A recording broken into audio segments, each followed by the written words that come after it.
I walked into my wife's office party and found her on her boss's lap.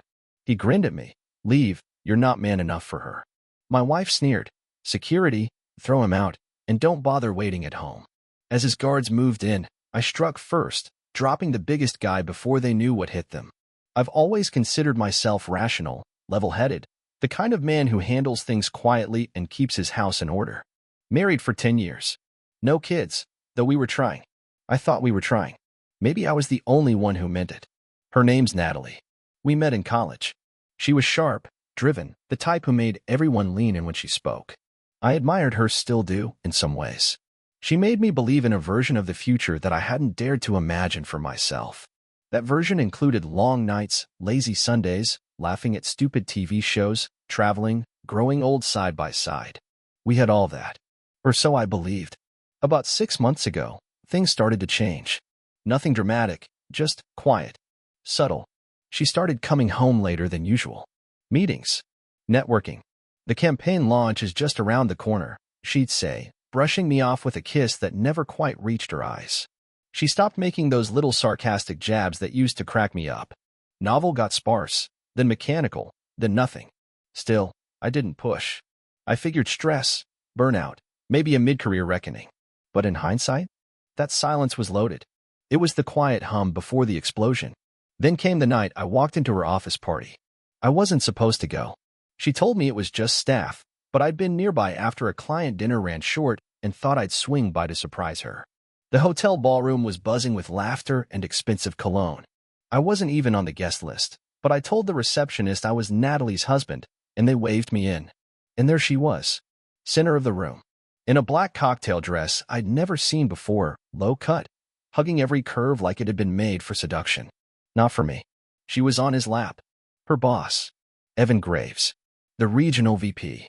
Mid-40s, Rolex smile, gym-fit arrogance. He had one hand resting on her hip like he'd claimed her, like she was his to flaunt. She laughed at something he whispered, leaned in, touched his face. That's when he spotted me. Leave, he said, with a grin like he was doing me a favor. You're not man enough for her. I froze. For a heartbeat I couldn't move. My wife, looked me in the eye with a sneer I didn't recognize. Security, she snapped. Throw him out, and don't bother waiting at home. Just like that. The guards came in fast. I should have left. I should have walked. But no. Something primal took over. The first one reached for my arm, and I dropped him before he even registered my weight shift. Years of Krav Maga training, I guess. The second guy hesitated, unsure. That hesitation gave me enough space to step back, fist clenched, adrenaline burning. I wasn't there to fight, but I also wasn't going to be dragged out like a stray dog. Natalie didn't flinch. She just watched, arms crossed, chin lifted. Her eyes weren't scared. They were cold, like I was the intruder in her world now. After the dust settled and I walked myself out, because no one dared touch me again, I sat in my car and stared at the steering wheel for what felt like an hour. My pulse was pounding. My throat burned. The woman I shared my life with had turned me into a stranger in front of a room full of people. And she didn't blink. That night didn't break me, but it changed me. Permanently. Something inside cracked, not the kind that bleeds. The kind that lets in clarity. I didn't sleep. I didn't cry. I just drove. For hours. Through highways and side streets, past the house we'd made a home, now just a crime scene with clean sheets. I still don't know what was worse, the betrayal or the ease with which she executed it. Like she'd rehearsed. Like I'd never mattered. I'll stop here for now. This is just the beginning. There's more. A lot more. I haven't even told you how I took everything from them yet. But trust me, I did. I didn't go home that night. I couldn't.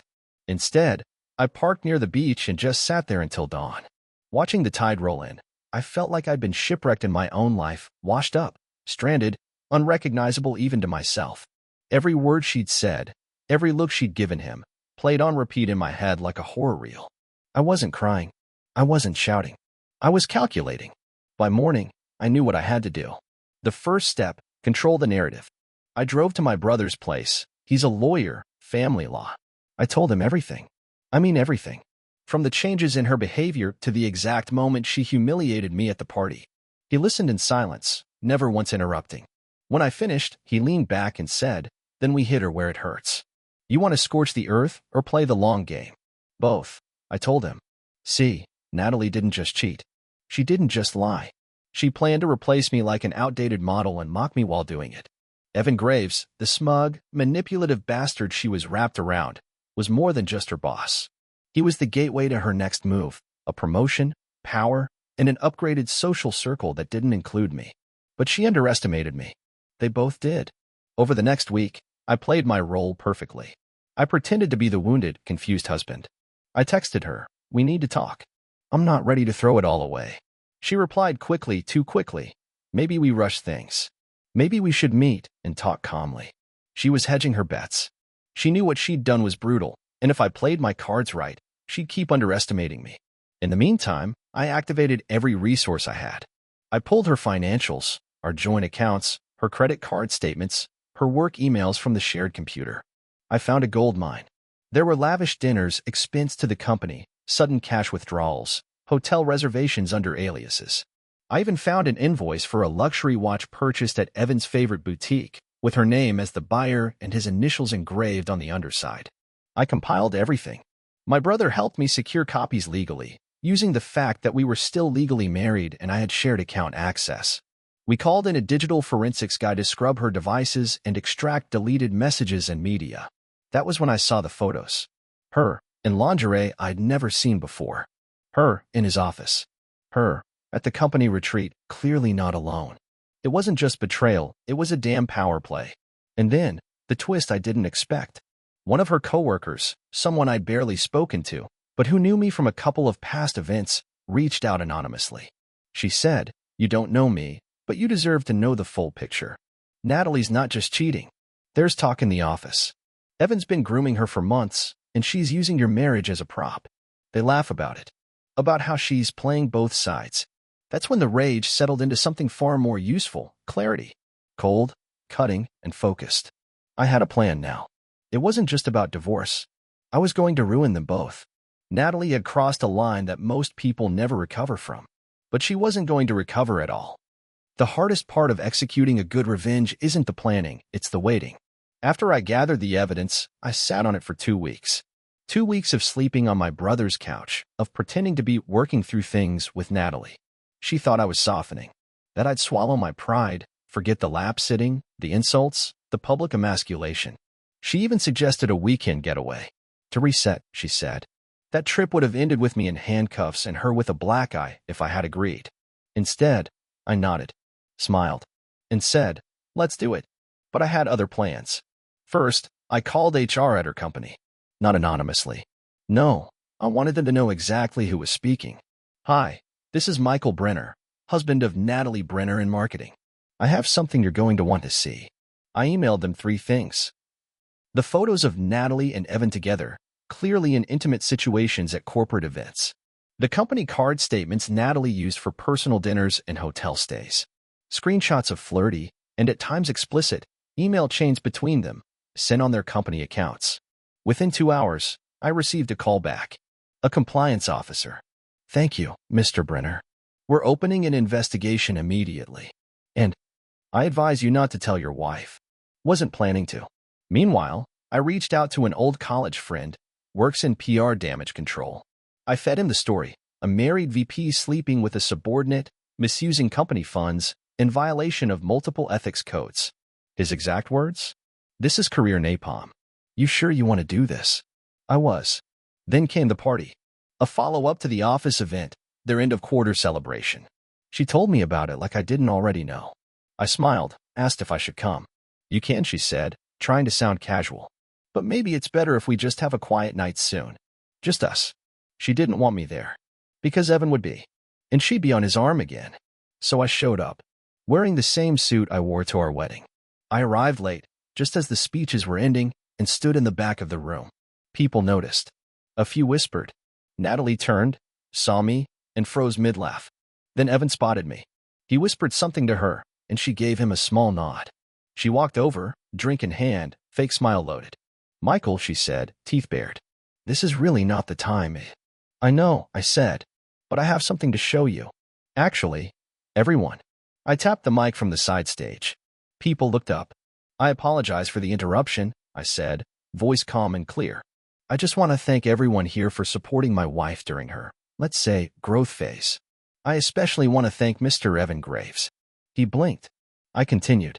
Because without his mentorship, I air quoted it, none of this would have been possible. Then I pulled out my phone, opened the folder labeled Truth, and began projecting the images onto the ballroom's overhead screen, synced through the hotel's AV system, thanks to a quiet tip to the staff earlier. First photo, Natalie on Evan's lap, her blouse halfway open. Second, a screenshot of her email, thanking him for the best night of her life and asking if she should wear the red set next time. Gasps rippled. Someone actually dropped a wine glass. Evan went pale. Natalie's face contorted shock, then rage, then fear. I turned to the stunned crowd. I guess we'll be talking about boundaries in the next ethics seminar. Then I walked out. By the time I got home that night, she'd already called me 16 times. I didn't answer. I didn't need to. The next morning, a friend in HR forwarded me the internal memo. Evan Graves placed on immediate leave pending investigation. Natalie Brenner suspended without pay. It was only just beginning. After the party, the silence was almost louder than the applause I'd never received. She didn't come home that night. Good. I changed the locks anyway. She found out the next morning when she tried to storm in, screaming through the door like I was the villain in all this. I didn't answer. A few hours later, she emailed me, subject line, please. She begged for a meeting. Said it was all a mistake. That Evan manipulated her. That she was lost, that she still loved me, and didn't realize what she was risking. I didn't reply to that either. I forwarded it to my lawyer. By Monday, the company had issued a public statement. We take employee conduct and professional ethics very seriously. A full investigation is underway. The media hadn't picked it up yet. But in corporate circles, word travels fast. Whispers. Back-channel emails. Career suicide dressed as ambition. Natalie's Instagram went from polished perfection to radio silence. The comments section turned. Women she once called sisters started writing things like, Karma, you played with fire? Did you think no one would find out? But what I did next, that's when the real collapse began. You remember that PR friend I mentioned? I asked him for one favor, anonymously leak the affair with redacted proof to a few finance gossip blogs. The kind that feed on corporate scandals like sharks scenting blood and water. Within 48 hours, headlines appeared. VP of Regional Marketing suspended over alleged affair with subordinate, husband drops bombshell at company event. Sleeping her way to the top? Anonymous tip exposes corporate affair scandal. The story went viral. Photos blurred. Identities withheld for legal reasons, but anyone in her circle knew. Everyone knew. By midweek, Evan was fired. Quietly. No goodbye party. No exit package. Just gone. Natalie? She was offered an opportunity to resign. She took it. What else could she do? But even then, after all of it, she had the audacity to try to win me back. She showed up at my office like nothing had happened, waiting in the lobby like a ghost of the life we used to have. She had tears in her eyes, sure, but her makeup was still flawless. Always the performer. Michael, she said, voice trembling. Can we please just talk? I stood there, looking at the woman I used to believe in, the one I once dreamed about growing old with. And I said the words I'd been holding for weeks. No, Natalie. You don't get to talk. You had every opportunity to choose me. You chose him. You chose all of this. And now it's yours. All of it. I hope it was worth it. She broke then. Really broke. Collapsed in the lobby chair and sobbed like her soul was coming out of her. I almost felt sorry for her. Almost. I walked past her, into my office, and closed the door behind me. I didn't look back. Later that night, I signed the divorce papers. Filed for irreconcilable differences, with evidence of infidelity attached. The best part? My brother negotiated it so that I kept the house, the car, and 75% of our assets. She tried to contest it. But with the mountain of evidence and her lack of employment, she had no leverage. She folded. She moved back in with her sister 2 towns over. No job, no man, no future that looked anything like the one she'd tried to cheat her way into. As for Evan, I heard his wife divorced him, too. Took half of his savings and moved to Miami. Good for her. And me? I bought a new couch. Put the old one, the one we used to cuddle on, out on the curb like trash. Felt appropriate. 1 week later, I hosted a little gathering. Just a few friends. We drank, laughed, and toasted to fresh starts. And then I slept. For the first time in months, I slept without grinding my teeth, without dreams of betrayal, without waking up and wondering where I went wrong. Because I hadn't. She had. You'd think after everything, after exposing her, after humiliating him, after taking the house, the money, and their reputations, I'd feel whole again. But vengeance isn't medicine. It's a scalpel. It cuts clean, but it doesn't stitch you up. The first few weeks after the divorce were strangely quiet. No one calling, no one crying, no lawyers, no courtrooms. Just silence. The kind that echoes through the walls of a house that used to feel like home and now sounds like a cave. I stopped checking social media. I stopped asking mutual friends about her. I didn't need to know where she went, who she was talking to, or how many glasses of wine she cried into at night. That was her life to live now, whatever shambles were left of it. But I'd be lying if I said I didn't hurt. You don't spend 10 years loving someone and just walk away unscarred. It's not about missing her. Really, it's about missing the version of yourself that believed in her. The man who trusted with both eyes open, who planned anniversaries, imagined names for kids who would never exist. That man died in the ballroom that night. Grief comes in strange shapes. Sometimes it looked like insomnia. Sometimes it sounded like silence at the dinner table. And sometimes it hit like a phantom limb, reaching out in the dark for a body that wasn't there anymore. But there was also something else. Something deeper beneath the pain. Relief. I didn't have to perform anymore.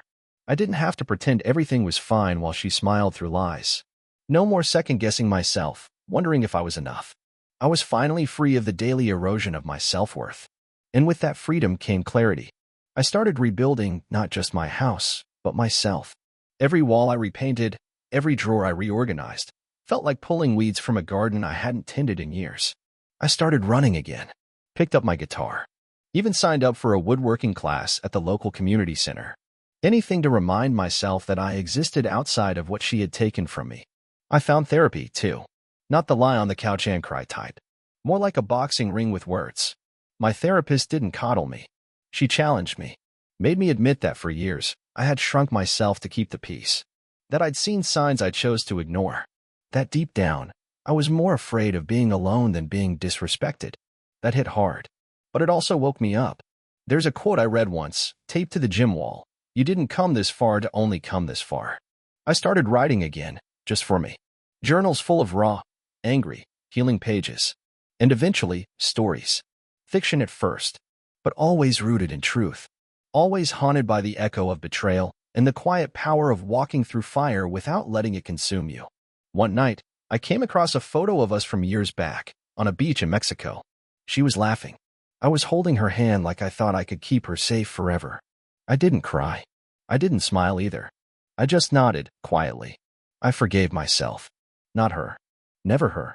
But me for not seeing it sooner. For not walking away when the first cracks appeared. For loving too deeply, too blindly. That forgiveness? That was the beginning of everything. It's been almost a year since that night. The night I walked into a room full of polished strangers and saw my wife, my supposed partner, my teammate, on another man's lap. Laughing like she hadn't promised me forever. Sneering like I was the fool for believing her. And yeah, maybe I was the fool, but not anymore. Since then, I've rebuilt a life I'm proud of. Not louder, not flashier.